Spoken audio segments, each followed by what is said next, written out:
Une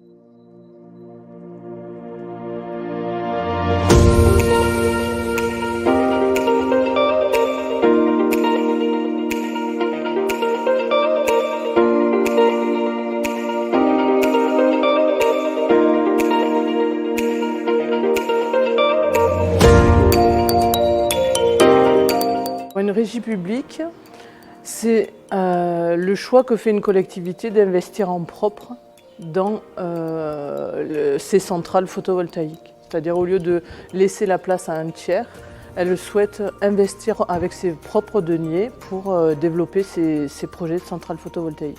Et l'objectif principal, c'est que les revenus de la vente ou l'autoconsommation de l'énergie soient le bénéfice de la propre intercommunalité. Et 10 000, 20 000, 100 000 euros qu'on a investis dans des centrales photovoltaïques, c'est de l'investissement, c'est-à-dire avec des retours de 5 ans, 10 ans. Ça veut dire que dans 10 ans, on aura de l'argent qui va rentrer à nouveau et qui va nous permettre d'aller plus loin sur d'autres projets.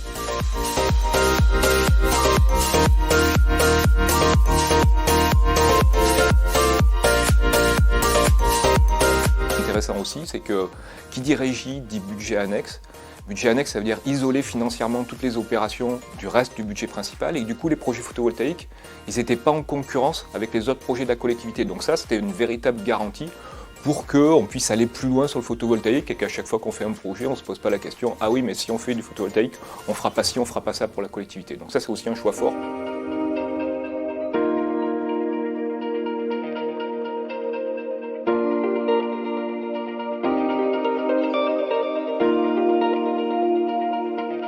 Pour mener à bien tous ces projets, la collectivité a souhaité créer une équipe projet qui est constituée de plusieurs agents de services différents. Donc on a les finances, la commande publique, le service bâtiment et le service environnement.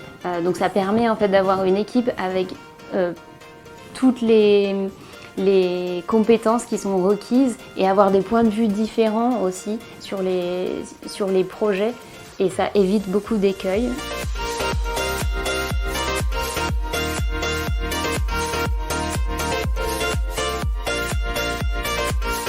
C'est pas d'aujourd'hui en fait, parce que la COV, vous voyez dans quelle situation on est. On a le soleil, on a beaucoup de structures qui permettent de travailler et de respecter la transition énergétique. La COV, c'est 25 communes, 70 000 habitants, beaucoup de petites communes qui sont en attente. On est 25 communes, mais vraiment, majorité, c'est des communes rurales. On n'aurait pas les moyens, le fonctionnement, l'ingénierie, si on n'avait pas l'accompagnement de la COV, le soutien et toutes ces forces vives-là.